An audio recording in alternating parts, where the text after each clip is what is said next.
he asked me in a weak voice as he brought me close to his mouth so I could hear him, he says, I want you to speak at my funeral. Tell them the way it was. Πού τα χρόνια, τα ωραία χρόνια? Where are those years, those beautiful years? He saw the good in all things. He was never too righteous in his piety. He was the bishop of the people. He really was a possibility thinker. He never saw roadblocks.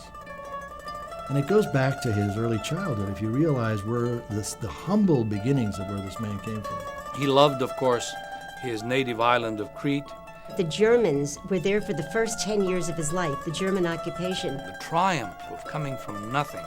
In order for him to go to school, to send him to the beginnings of seminary, his family was so poor that they passed the hat in the village. He came as I did, as a young boy from a village in Crete with no contact with quote-unquote civilization. Crete was that incubator for him.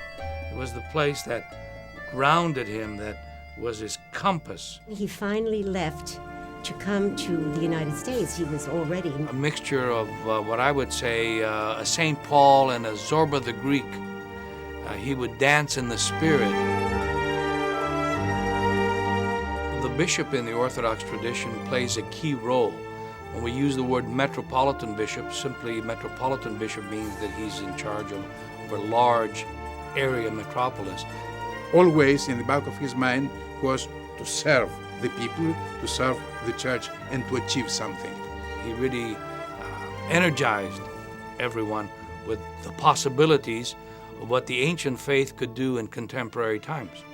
When I first saw him, I could not believe it. I mean, here was this young, energetic, compassionate, handsome, very handsome, man. And friendly. He was a great leader. He was a great preacher. I remember when he came to church to speak, he started leaving the altar area and coming down into the aisles to really connect with the people. For over a quarter of a century, he was the shepherd. He was the bishop. He was the pimin, the shepherd of this diocese. So he's alive in the hearts and in the minds of the people, and especially the young. He had such a love for young people. They adored him. He was playing with them. He was blessing them. He was laughing with them. He was joking with them. He was one of them. He wanted to give them so many opportunities, and in all of these years that I've watched him, he did that. He really did it. Well, when you're 9 years old and the Metropolitan walks in, you stand at your best attention, you mind your manners. He would sit down on the floor with them. In many ways, the gleam in his eyes was sort of a religious, for the kids, a little Santa Claus year-round.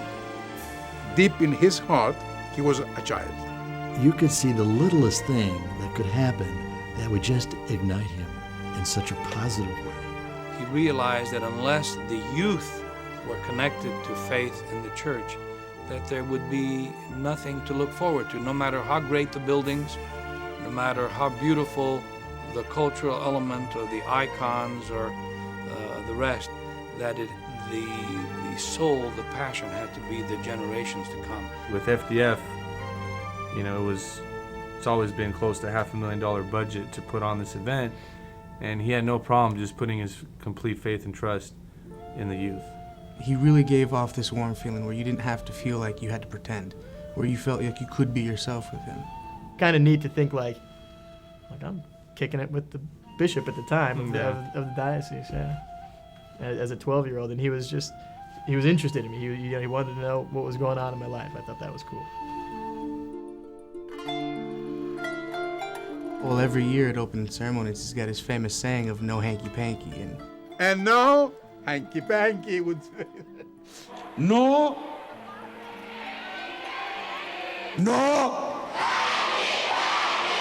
and I did not hear you. No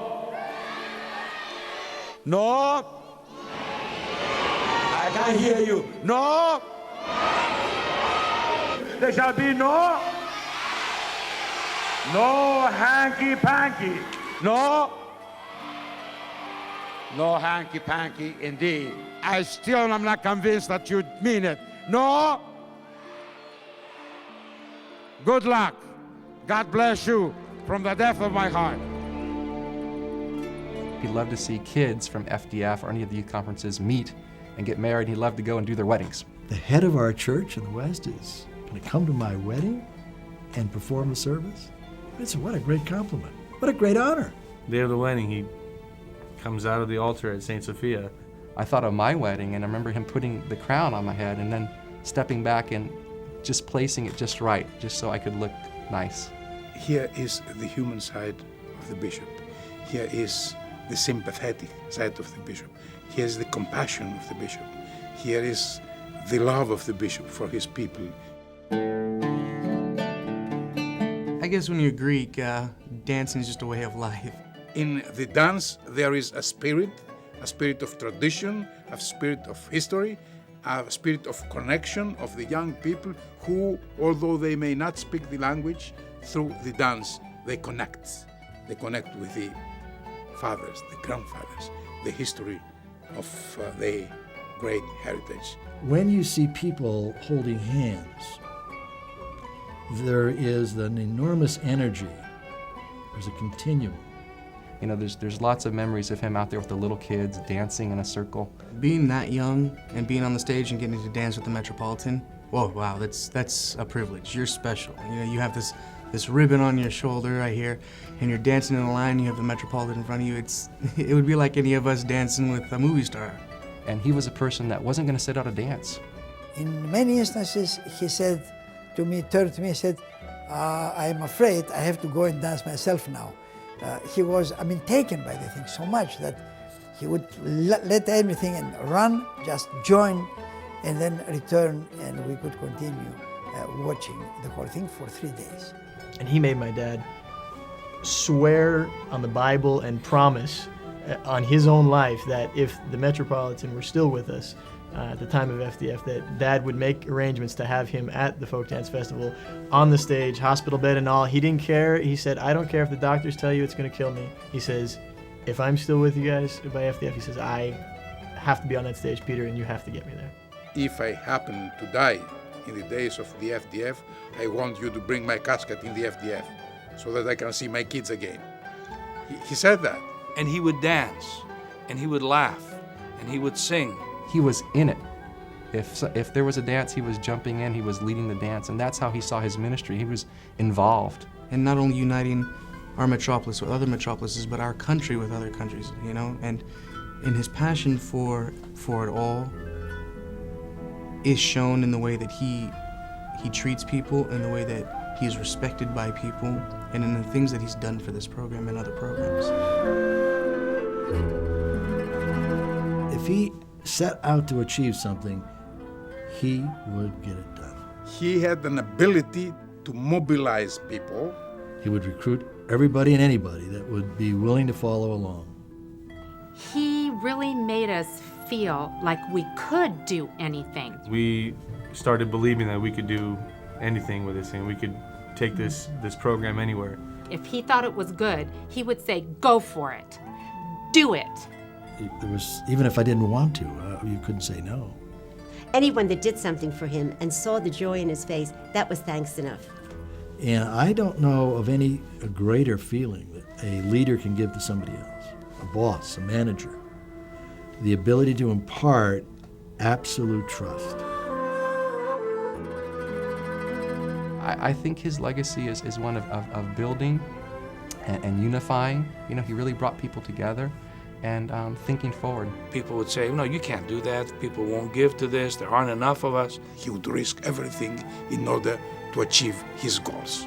His spirituality was lived by the works that he left behind. His constant striving to bring God into every community, which is why he built so many churches.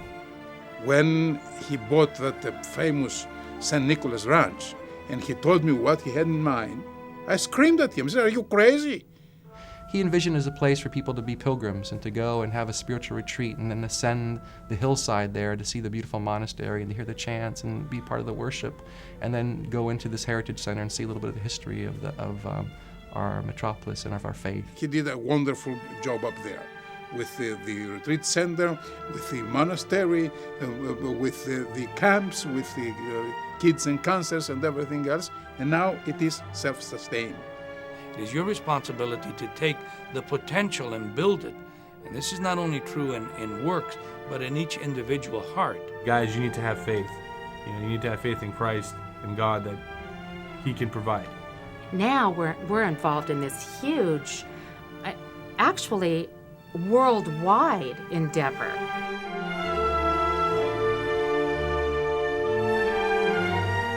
The idea that he was a gift to us, the idea that Christmas is a time of giving, I think was significant. The idea that he loved children and Christmas is the time when the child, it's probably him calling me saying, "You're lying, you're lying."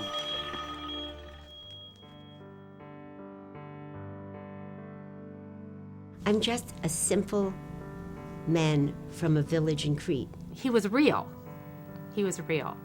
Sometimes he could be stern, and sometimes he could be just a pussycat. He was a visionary. He was not boring. He was a very daring man. An inspiration to everybody. He was always like a whirlwind. A dynamo, absolutely. He laughed with his head thrown back, and then he cried. I am at peace. I am at peace. I am at peace. He said that in English 3 times. And I went out and I cried. Absolutely a magnificent relationship that, frankly, leaves a great void in my life. I cannot accept it. I cannot accept it. I think that any moment the door will open and he will be there.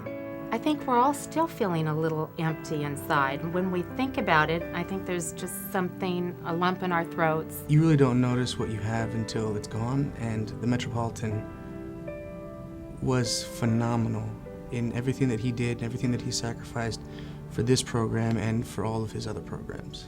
Now that he is gone, he has still left us with the drive to continue on with all of the things that he set in place. He's left us a full toolbox for the use of ministry.